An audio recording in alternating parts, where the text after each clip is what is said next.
So this is a question from Claire. She's a grad student at Buena Vista. And, when we think about the stress that many of us have endured, our young adults are in a very critical time in their lives. They're learning who they are as adults, and they're learning that through socialization. They're learning that through taking jobs they may not want to take, or going to school, and all of these things. How do they balance being a young adult and doing what young people do, but also acknowledging self-care in their lives and figuring out ways to do that? We're going to start this question right here with Remi.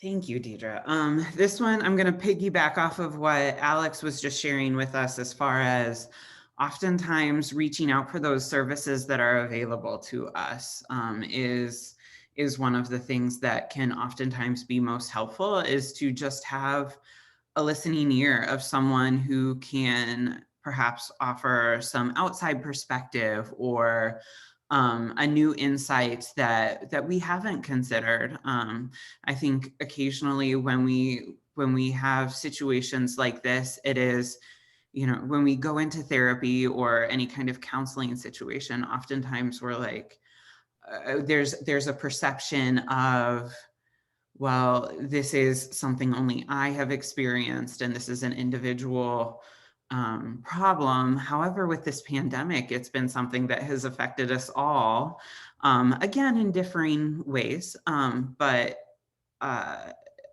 we have all experienced some significant change to our lives over the past year. So seeking out those counseling services where they are available. Alex mentioned several universities have free and confidential counseling services available to them. I know Mount Mercy here in Cedar Rapids has a clinic that's open to the public that is also low to no cost. And there are other options available as well. Oftentimes therapists, if cost is an issue, especially as we may see for young adults, several therapists do offer like sliding fee to make it a more affordable and accessible. If a young person is working, oftentimes even part-time employees have access to employee assistance programs.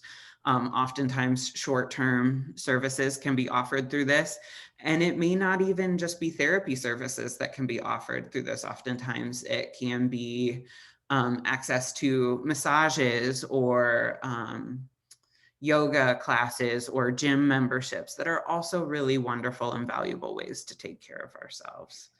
Awesome. Yeah, absolutely. And we also kind of mentioned, the introversion that was forced on us. I think we see a lot of folks like, oh, I want to get out and I want to do everything and I want to see everybody that I haven't seen for the last year, and recognizing that maybe that the social stress of like being out there all the time, and taking those moments to take care of yourselves.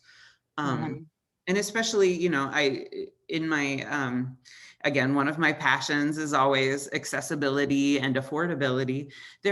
We talk about the barriers or the poor mental spaces that social media can create, but TikTok is actually one of the things that gets brought up a lot. Like I'll bring up something in therapy, like an idea or something, and I'll have a client be like, oh, I saw a therapist talk about that on TikTok. And it's like, oh, there's this wealth of information that is being brought to light in social media platforms that I encourage people, are free to the public. So I always encourage people to find resources that way as well.